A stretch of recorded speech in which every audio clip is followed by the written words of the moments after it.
Bonjour à tous, on se retrouve pour un nouvel épisode de Summer Pocket qui nous en apprend quand même un petit peu plus sur le lore de cet univers-là.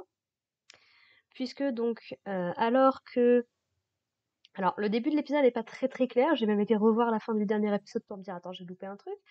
Mais en fait, c'est Shiroa du coup qui est venu chez Airi pour le remercier un petit peu, et donc pour lui préparer à manger. Et du coup, donc, elle prépare à manger pour Airi et pour Umi. Et apparemment, elle cuisine super bien. Ce qui va entraîner un peu plus tard dans l'épisode, alors pas un concours, pas un espèce de festival de l'école, mais en gros, un des gars du club, visiblement a réussi à casser une table de ping-pong. J'avoue que je serais très curieuse de savoir comment. Et en fait, il y a un jeune qui travaille au magasin de sport de Lille qui propose de leur en prêter ou de leur en donner une. Le problème, c'est que ce mec-là n'a pas d'argent. Donc, qu'est-ce qu'il décide de faire? Bah, un petit peu de demander à tous ses amis, là, «Eh, s'il vous plaît, vous pouvez bosser pour moi pour réussir à avoir de l'argent, s'il vous plaît?»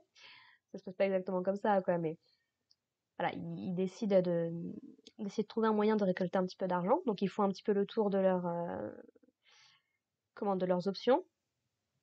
Donc, d'abord, on demande, ah, j'ai oublié son nom. Ao, je crois. Je sais plus, c'est l'héroïne de l'arc d'avant. Euh, donc on lui demande un petit peu comment est-ce que sa patronne au petit magasin la paye. Et en fait, elle la paye pas en argent, elle la paye en légumes fermentés, je crois, apparemment. Donc voilà. On demande à l'autre fille, du coup, qui apparemment fabrique ses propres pistolets à eau. Mais apparemment, ils sont trop dangereux pour qu'elle puisse les vendre. Et comme le fait signaler un des deux gars, leur tirer dessus avec, par contre, ça pose aucun problème. Et donc du coup, c'est là que Shiroa a une idée. Elle leur explique qu'au niveau du port, bah, il y a des gens qui proposent un petit peu des étals de nourriture ou autre. Et que donc ça vaut peut-être ça vaut peut-être le coup qu'ils s'y mettent. Donc du coup, ils s'organisent un petit peu. Ils se disent bon, bah, on va emprunter un étal à la mairie. Et en gros, on charge Shiroa de la cuisine puisqu'elle est particulièrement douée là-dedans. En tout cas, du groupe, ça a l'air d'être la plus douée dans le domaine. Donc bon, au début, elle est un petit peu embarrassée, elle a pas très très envie, mais ils arrivent plus ou moins à la convaincre. Et du coup, donc ils vont rassembler un petit peu leurs efforts donc pour récupérer du poisson, des légumes, du riz, plein de petits trucs comme ça.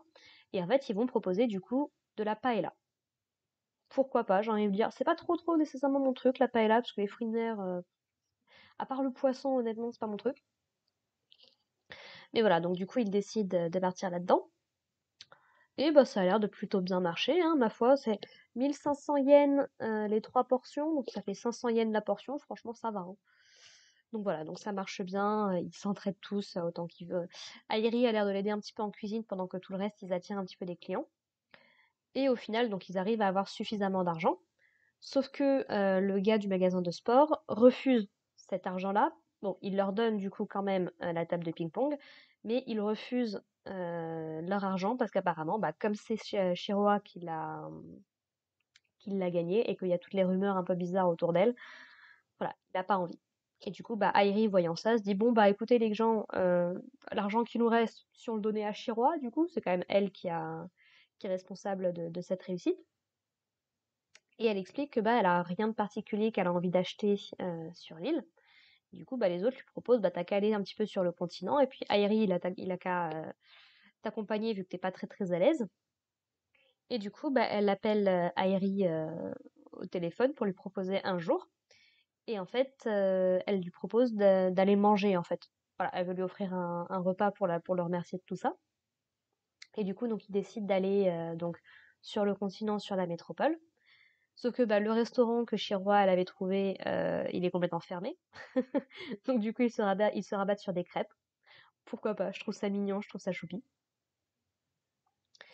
Donc voilà, et puis du coup, bah, ils vont passer toute une petite journée tranquillement sur le continent, tout va bien. Airi va être attiré par un train, qui est probablement le train qu'il a pris pour venir, parce qu'il explique que à peu près à 30 minutes de là, il peut retourner chez lui. Je crois que c'est un truc comme ça. Et du coup, donc Shiroa lui demande si elle pourrait lui faire visiter. Et lui de lui dire, bah écoute, je fréquente un lycée de mecs, si on me voit avec une fille, ça va jaser et tout. Mais voilà, ils le prennent à la rigolade, ils le prennent bien, donc pas de problème à ce niveau-là. Ils finissent par rentrer et c'est là qu'on découvre une affiche que l'épisode nous avait vaguement présentée avant qu'ils quittent l'île, qui est en fait le rite de l'oiseau sacré. Je crois que c'est comme ça que ça s'appelle. Où en gros, une prêtresse est censée déposer des lanternes sur la mer, je crois. Donc voilà, il y a un truc avec ça. Alors, j'ai pas été revérifiée, donc je ne sais plus laquelle des trois familles qu'on nous présente était censée s'occuper de la mer, mais je me demande, je sais plus, je sais plus du tout. Mais en gros, ça va être Chiroa qui va devoir participer à tout ça, et son grand-père en fait la pousse à participer à ça pour que les rumeurs un petit peu autour d'elle se dissipent un petit peu. Et donc du coup, Airi lui propose son aide, bah, notamment pour qu'elle puisse apprendre à bien nager, si jamais il devait se passer quelque chose, et à rester auprès d'elle. Puisqu'on découvre dans cet épisode-là que bah, Chiroa n'échappe pas à la règle du surnaturel qui a l'air de planer sur cette île depuis le début de la série, puisque donc apparemment elle serait capable, comme une certaine jeune fille d'une autre série à laquelle cette série me fait beaucoup penser, elle serait capable de prédire le futur. En tout cas, il lui arrive d'avoir des visions et d'événements en général assez funestes. On revient un petit peu sur le garçon dont on nous avait expliqué qu'il était tombé d'une falaise et tout et qu'il avait blâmé Chiroa. Bah, en fait, elle avait eu une vision de ce gamin qui tombait à l'eau et qui se noyait apparemment. Et du coup, bah depuis, c'est quelque les gens l'évitent, il y a quelque chose qui tourne autour de ça, quoi. Et en fait, on apprend que récemment, elle a eu une vision de sa propre mort, en fait. Où justement, elle allait se noyer pendant ce rituel-là. Mais qu'elle n'était pas toute seule, puisqu'il y avait quelqu'un avec elle qui portait une montre. Et on apprend dans l'épisode que cette montre en question, Airi l'a obtenue en participant à une compétition de natation, je crois. Donc du coup, elle est persuadée que c'est lui. Donc ce qu'elle explique, c'est que mourir, elle, ça la dérange pas. Elle veut juste pas entraîner quelqu'un d'autre dans sa chute, quoi. Et du coup, c'est notamment pour ça qu'elle s'entraîne autant à nager depuis qu'on l'a rencontrée.